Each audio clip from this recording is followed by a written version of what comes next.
Hello and welcome back, all you YouTube nail mother lovers. My name is Cadence and these are my claws. Today we are doing part 2 of the Ombre palm trees. So let's roll the intro and have some fun today.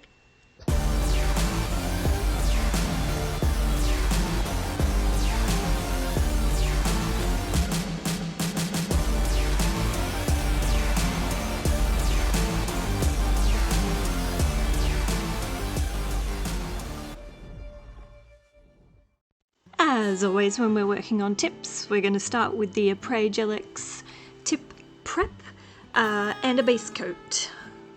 I haven't filmed the base coat because reasons.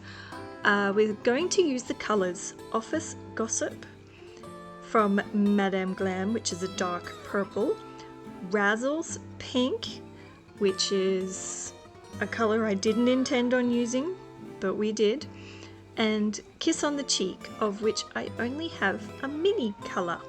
Who'da thunk it? So today, unlike part 1, we are doing a 3-part ombre, which is a little bit more difficult, I guess, than just a 2-colour ombre, because you've got not 1, not 2, but 3 colours, hence the 3-colour ombre. Jesus, I should be a medical doctor, shouldn't I? Wowzers. Okay, so I have applied the 3 colours.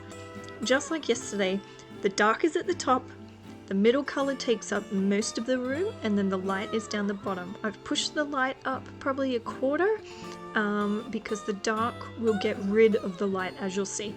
So we start doing a 3-part ombre in 2 parts. Do the top ombre as per normal. Go right in the middle, go up a bit, down a bit, up a bit, down a bit, and then get rid of the big fucking gungy bit of gunge that was stuck in the middle of that. Clean your brush. Then do the bottom ombre. Start in the middle, back and forward, back and forward, back and forward, up a bit, down a bit, up a bit, down a bit, up a bit, down a bit. Then once you're happy with the bottom ombre, clean your brush. I'm just putting a little bit more on to get a bit more of a blend down the bottom. And going up to drag that lighter colour up the nail a bit. This is rubbish commentary, isn't it? My God. And then clean your brush. Go to the top of the nail, do squiggle, squiggle, squiggle, and back and forward all the way down. Add to your ombre brush and put some colour in. Now, once again, I'm going to finish this layer and you're going to look at it and go, this is the shittest ombre I have ever seen. Alas, this ombre is for a sunset scene. So, scene as in nature requires depth and difference and the colours to be mixed in a different way. You don't want them uniform because then nature stops being nature. It becomes less interesting. So I have decided to do 2 layers of the ombre. Oh, I just hit my computer then. Sorry if that caused a big noise. Yes, I'm doing 2 layers of the ombre. Even though you don't have to if you apply this kind of ombre thick enough. However, you do risk wrinkling in the lamp if your ombres are too thick. That's why I like to do the 2 layers so that you do get the intensity of the colour and you do get a bit more variation in the colours because nature and it's just more interesting. So these kind of ombres, you can just backwards and forwards, up and down, and leave it as scratchy as you like, which makes the background more interesting. Even on this second layer, the colours are more mixed than what they were on the first layer because you do have those contrasting colours coming through from underneath. So, if you are bored out of your brain because of my shit commentary today, please take a moment to like and subscribe.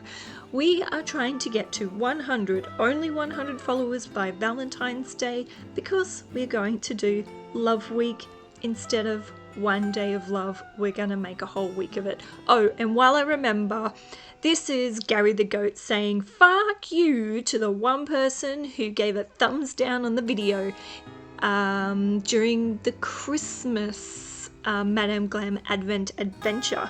So fuck you, whoever you were.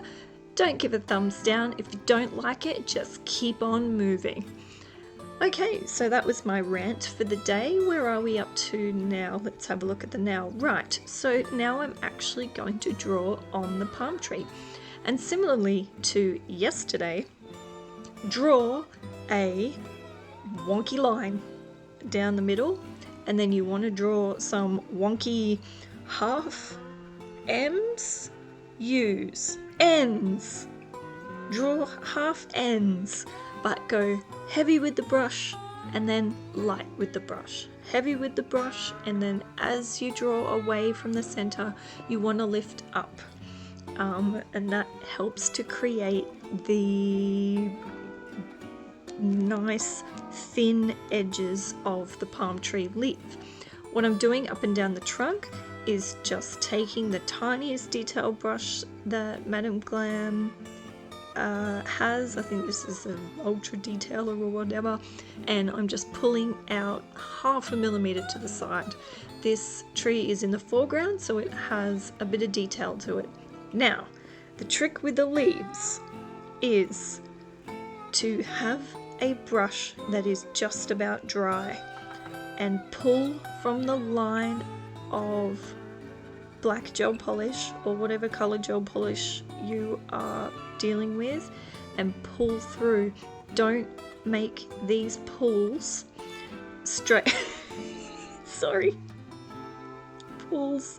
Don't make these pulls straight, because you want the I'm such a child. You want the leaves to have interest, and I'm so sorry it's out of focus. You're dealing with amateur hour on this channel when it comes to the videography and the photography, but see how a couple of those are in different directions. It matches nature. If you look at a palm tree, not everything is perfect, and you want it to have a bit of flow to it. Now the middle you will notice, what the fuck are you doing, Cadence? There's a big hole in the middle of your palm tree.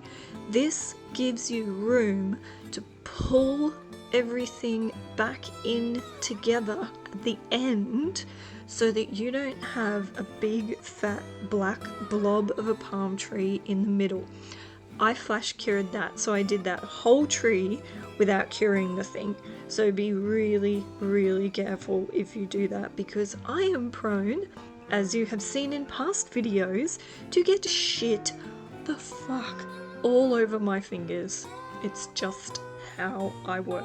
I'm a messy little mofo. Anyway, I am doing another palm tree. This one is going to be in the distance. So instead of pulling individual lines out from the tree trunk, I'm just doing some little wiggle squiggles, because if something is in the background, it doesn't have as much detail to it as something that is in the foreground. Hence the wiggle jiggles. Same thing with the leaves. You don't have to be as precise or do as many, so just get in there and make them look scruffy like a dog's hair. And again, don't go and pull all of them from the center. Don't pull them all from the center, because you want that room to pull everything back into itself at the end, so that you don't have a big fat blob of a palm tree at the top. Now, today, ladies and gentlemen, we are doing a TBT. I am top coating this, I am buffing this, and then I'm top coating again. I fucking hate doing this because of the dust. So normally I just put a rubber top on and then put a top coat over a rubber top, or a rubber base and then a top coat over a rubber base, but I wanted to keep the nail nice and thin, and this is our final product. Palm tree, a three-way ombre. Three-way. I'm such a child. Now I'm going to commit a top coat crime, and the reason I'm committing a top coat crime is to get the final photo. Before the final reveal, please take a moment to like and subscribe to this channel. As we said, we're doing Love Week in February, so put down those ideas if you want to see any love or any ideas of any love sets that you would like me to try. Now, this is the final set that I put on my fingers and that I made for you. The matte top coat is simply to get a decent photo because the shiny top you can't quite see, especially when you're doing drawing and things like that. It's a little bit more difficult to see in a photograph. When they're on your nails, they are perfection. In a photograph, I matted them. But thank you for joining me. If you have learned something, please like and subscribe, and I will see you in the next one. Bye!